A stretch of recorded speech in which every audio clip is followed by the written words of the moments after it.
ചിന്നു, തമാശയിലേക്ക് നമ്മളൊന്ന് ചെറുതായിട്ട് നോക്കുകയാണെങ്കിൽ ദിവ്യപ്രഭ അല്ലേ, ഇപ്പം ക്യാൻസലൊക്കെ പോയിട്ട് എങ്ങനെ കാണുന്നു അതിന്? I think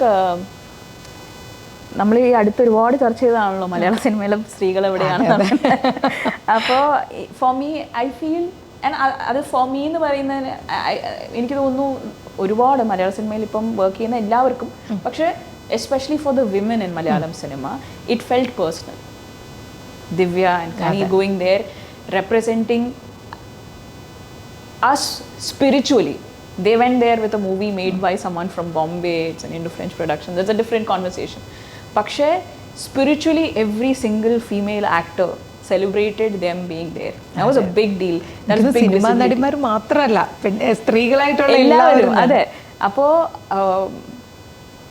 our I feel we have taken ownership. എനിക്ക് goosebumps ഒക്കെ വരുന്നു. But I'm just extremely proud. I think I like Divya as a person and I like her as an actor. And I hope this opens up path for a lot of people. I'm not saying women-centric cinema.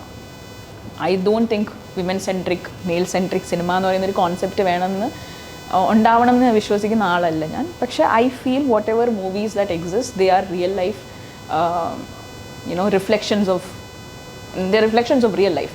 അപ്പോൾ കാമ്പുള്ള കഥാപാത്രങ്ങൾ എല്ലാവർക്കും അവരുടെ gender, sexuality, raise, whatever ഒക്കെ മാറ്റി നിർത്തി പ്രാതിനിധ്യം കിട്ടുന്ന കഥാപാത്രങ്ങൾ എല്ലാവർക്കും വേണമെന്ന് വിശ്വസിക്കുന്ന ആളാണ് ഞാൻ. അപ്പം അത് ഒരുപാട് നമ്മളെപ്പോലെയുള്ള ഒരുപാട് പേർക്ക് ഡോറുകൾ ഒരുപാട് തുറക്കും. പിന്നെ വീണ്ടും ഇതേപോലെ നമ്മുടെ ഈ കൊച്ചു കേരളവും അവിടെയുള്ള ആർട്ടിസ്റ്റുകളെയും അവിടെയുള്ള കഥകളെയും കുറച്ചും കൂടി ഇന്റർനാഷണൽ ആക്കുമെന്ന് ഞാൻ വിശ്വസിക്കുന്നു.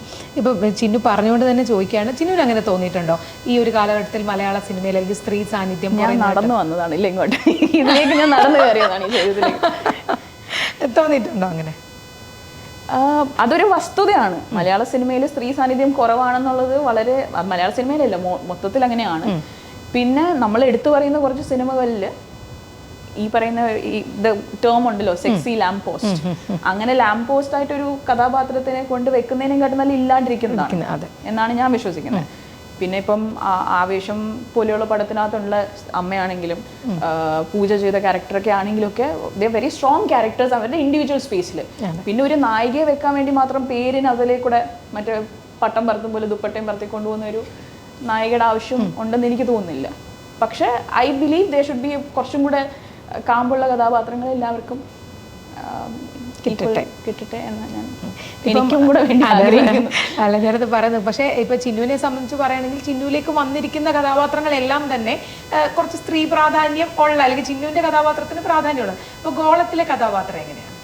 ഗോളം എന്ന് പറയുന്ന പടത്തിൽ ഐ ഡോണ്ട് തിങ്ക് ഏതെങ്കിലും കഥാപാത്രത്തിന് പ്രാധാന്യം ഉണ്ടെന്ന് ഞാൻ വിശ്വസിക്കുന്നില്ല. That's my perspective.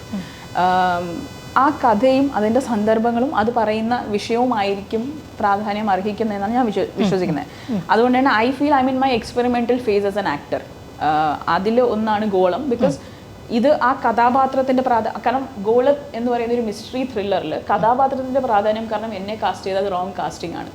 കാരണം നമ്മൾ ഒരു 10 പേര് അവിടെ നിൽക്കുമ്പോൾ 10 പേരിൽ 1-2 പേരിൽ നമ്മുടെ കണ്ണുടക്കിയാൽ ആ 2 പേരാണ് അവസാനം ഈ പറയുന്ന മിസ്റ്ററി അൺട്രാവൽ ചെയ്യുമ്പോൾ ഇവരായിരിക്കും എന്ന് പറയുന്ന ആൾക്കാർ ഓൾറെഡി ഗസ് ചെയ്യുന്ന ഒരു കാര്യമാണ്. അപ്പോൾ അങ്ങനെ കാസ്റ്റ് ചെയ്താൽ അതൊരു റോങ് ചോയ്സ് ആണ്. അവിടെ ആ ഫിലിം മേക്കറിൻ്റെ എഫേർട്സ് എല്ലാം വെറുതെ ആയി. അപ്പോൾ ഇത് ഇത്രയും പേര് 10-15-20 പേര് സ്ക്രീനിലുണ്ടാവുകയും എല്ലാവർക്കും തുല്യ പ്രാധാന്യം കൊടുക്കാൻ പറ്റുകയും ചെയ്യണമെന്നെങ്കിൽ അതിന് സ്റ്റോറി, പ്ലോട്ട് പോയിന്റ്, ഈ പറയുന്ന ട്വിസ്റ്റ്, ഈ പിന്നെ എങ്ങനെ ഇത് ചെയ്തു എന്നൊക്കെ ഉള്ളതിനാണ് ആക്ച്വലി പ്രാധാന്യം. എൻ്റെ കഥാപാത്രത്തിന് ഒരു പ്രാധാന്യവും ഇല്ല. ആ കഥയിലുള്ള ഒരു ആൾക്കാർക്കും എന്നുവെച്ചാൽ ഓഫീസിൽ വർക്ക് ചെയ്യുന്ന ആർക്കും ഒരു പ്രാധാന്യം. Because it is set through Ranjith's POV.